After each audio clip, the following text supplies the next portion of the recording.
Ngayong araw na ito ay tutungo naman tayo sa ikalawang linggo ng ating talakayan tungkol sa mga hamong pangkapaligiran. Unang aralin, ang suliranin sa solid waste.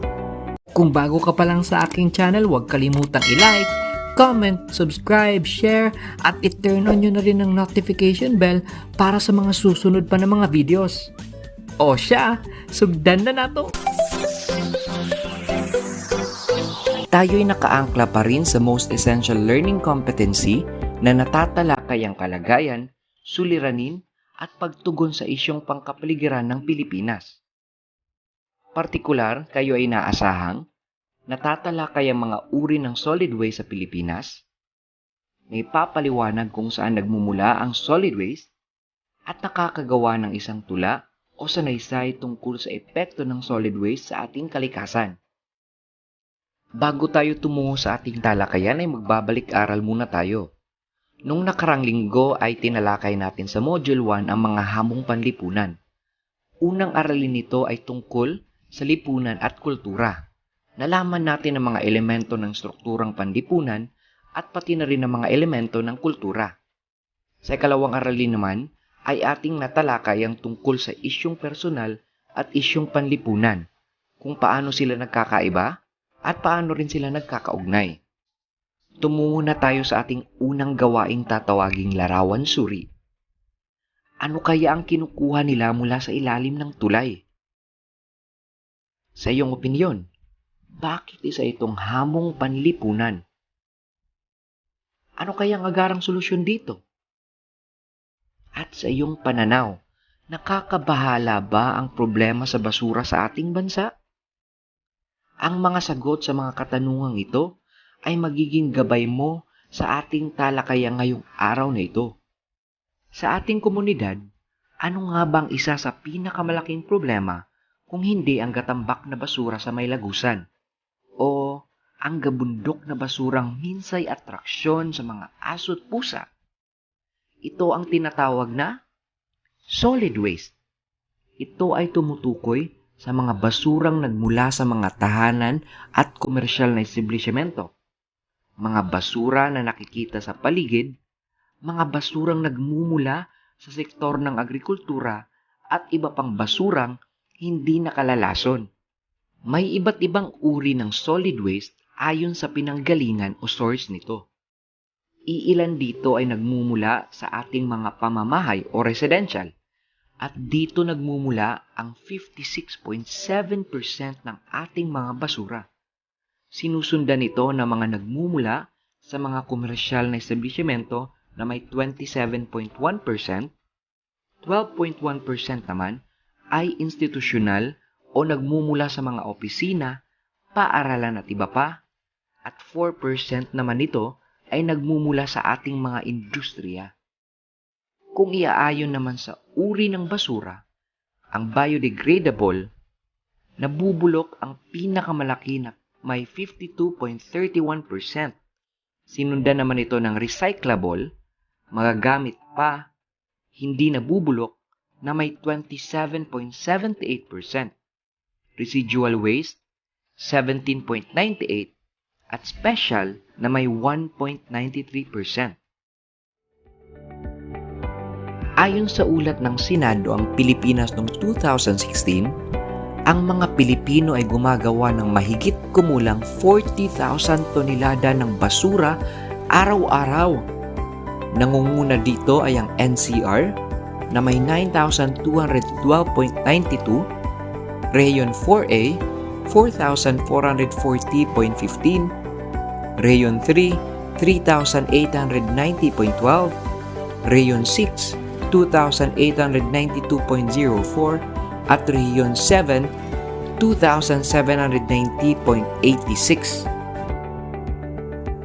Hindi lang Pilipinas at mga karagatang napapaloob sa bansa ang naaapektuhan ng talamak na basura. Iilan sa mga basurang napupunta sa mga dagat, ilog at sapa, at kahit yung mga nasa landfill na dadalhin ng agos ng tubig ulan ay magiging bahagi ng Great Pacific Garbage Patch. Hindi ito nag-iisa. may 4 pang tipunan ng basura sa iba't ibang karagatan sa mundo.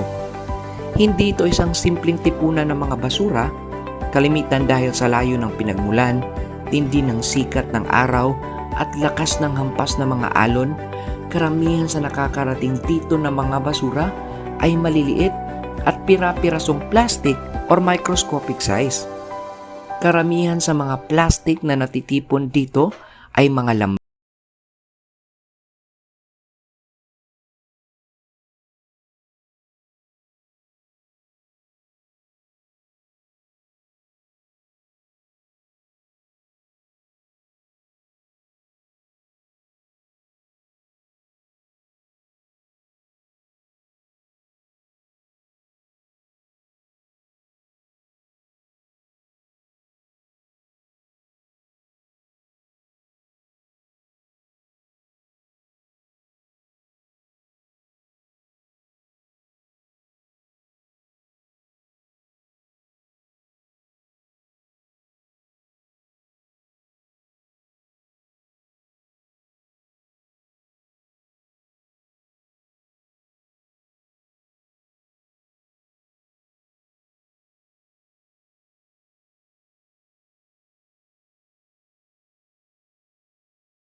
partikular sa araling ito ay inaasahan kayong natatalakay ang pagkasira ng kalikasan, nakikilala ang mga dahilan sa pagkasira ng kalikasan at nakapagbibigay ng epekto ng pagkasira ng ating kalikasan.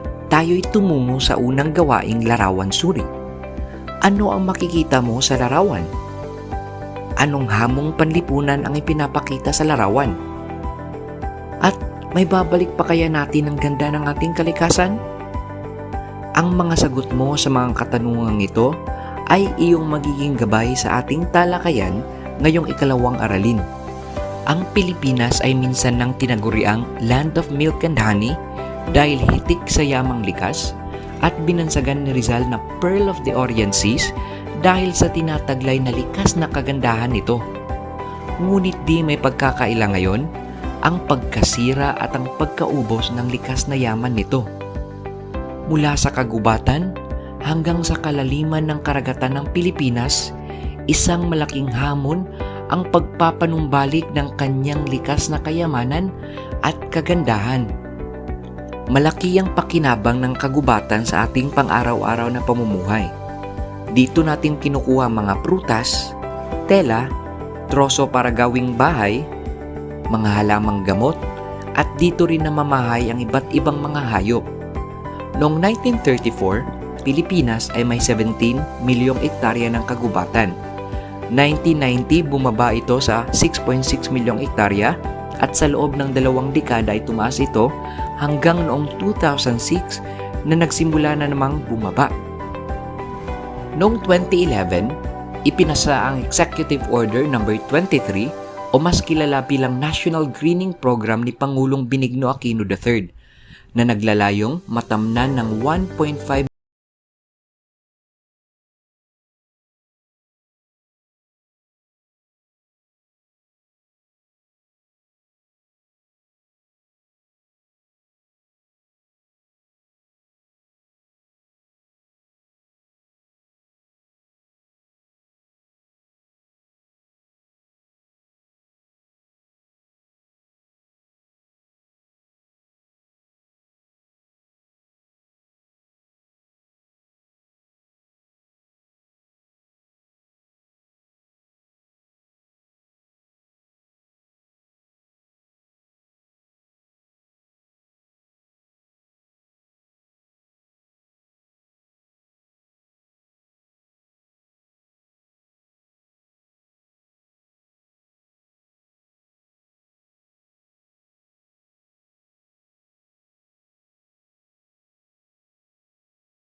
tubig ng mga Pilipino.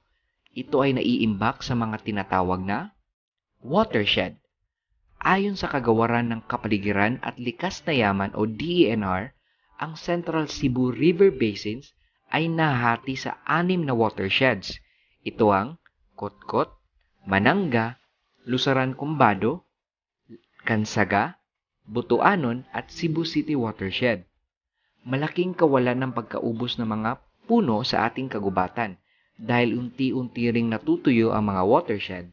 Nauubos rin ang mga endemic na mga hayop at halaman sa lugar. Maraming mga hayop at halaman na endemic o sa Central Cebu River Basins lang matatagpuan tulad ng Cebu Flower Pecker, Black Shama o Siloy, Cebu Cinnamon Tree, isang bagong tuklas na orchid, ang Streak-breasted Bulbul, ang Rufous Lord Kingfisher, Uling Goby, at ang Philippine Tube-nosed Fruit Bat. Ngayon ay tumungo tayo sa ating yamang tubig. Noong 1977 sa Pilipinas, ang mga kabuang produksyon ng lahat ng mangingisdang Pilipino ay mahigit kumulang 1,508,855 metric tons ng isda na may katumbas na halagang 5.5 bilyong piso at 4.85% ng ating GDP. Sa 2018 ay tumaas naman ito sa 4,356,875 metric tons na may katumbas namang 214.869 bilyong piso o 1.2% ng ating GDP. Ayon sa Water Environment Partnership in Asia, marami pa ring lugar sa Pilipinas ay may problema sa malinis at sapat na tubig tuwing tag-init. Ang Punong Rehiyon o NCR, Gitnang Luzon, Timog Katagalugan, at Gitnang Visayas o Central Visayas tayo ay bahagi sa mga lugar na nakararanas ng kakulangan at kontaminadong tubig. Ayon sa mga datos na nakalap ng pamahalaan, 36% ng ating mga ilog ay kabilang sa pinagkukunan ng tubig na maiinom sa bansa. 58% ng groundwater na sinuri ay kontaminado ng coliform at nangangailangan ng treatment. 31% ng mga sakit na namonitor sa loob ng 5 taon ay nagmula sa mga waterborne sources. At maraming mga lugar ang nakararanas ng kakulangan sa tubig tuwing tag-init kagaya na nga ng nasabi ko kanina. Ang Bureau of Soil and Water Management ay nagbigay naman ng mga kadahilanan sa pagbaba ng kalidad ng lupang pansakahan. Una, ang pagkakaingin. Pangalawa, ang pagpapastol o pagpapagala ng sobrang daming hayop. Pangatlo, ang walang habas na pagputol ng kahoy. At panghuli, ang pag-aararo ng pataas o pababa. Isa-isip, hindi naman masama ang pag-unlad kung hindi nakakasira ng kalikasan. Bakit di natin pag-isipan ang nangyayari sa ating kapaligiran? Ito ang mga linya na pinasikat ng bandang asin, mga titik sa kanilang awiting, masdan mo ang kapaligiran. Lumabas ito noong 1978 at sumikat sa dekada 80. Ngunit hanggang ngayon, tila'y marami pa rin nagbibingi-bingihan sa mensaheng dala nito. Mula nagsimula ang panahon ng industrialisasyon, nagsimula na ring nasira ang ating kapaligiran. Mula sa maitim na usok na binubuga sa kalangitan ng mga pagawaan, usok mula sa mga tambutsyo ng mga sasakyan, at higit sa lahat ang walang pakundangang pagputol ng mga puno sa ating kagubatan. Sa tingin nyo ba walang kapalit ang ginawang pag-aabuso ng mga tao sa kalikasan? Banta ng karma. Sa bahaging ito ay iguguhit mo ang 3 mga pangyayari na sa tingin mo ay epekto ng pang-aabuso ng tao sa kapaligiran sa kahon. Kopyahin ang mga kahon na ito at ilagay sa iyong sagutang papel. Sunod ay tatalakayin na natin ang huling aralin sa Module 2 tungkol sa pagbabago sa klima. Ito pa rin ay nakaangkla sa ating most essential learning competency na tatalakay ang kalagayan, suliranin, at pagtugon sa isyong pangkapaligiran ng Pilipinas. Ngayong aralin ay inaasahan kayong naibibigay ang kahulugan ng climate change, naiuugnay ang climate change sa mga pagbabago, at nakapagbibigay ng sariling mungkahi para suportahan ang pagbibisikleta na isa sa mga pagbabago para labanan ang climate change. Isa sa pinakamalaking problemang kinakaharap ng ating mundo ang pagbabago ng klima na nararanasan sa iba't ibang dako ng mundo. Ano nga bang climate change? Ayon sa kagawaran ng kalusugan, ito ay ang pagbabago ng klima o panahon dahil sa pagtaas ng mga greenhouse gases na nagpapainit sa mundo. Mula sa pinaigting na tagtuyot at pinalalang pagbuhos ng ulan, ito ay nararanasan ng lahat ng tao at pinangangambahang magiging dahilan ng pagbaha at pagtaas ng tubig.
Ayon sa climate profile na ginawa ng USAID noong 2017, malaki ang magiging epekto ng climate change sa Pilipinas katulad sa una, sa tubig.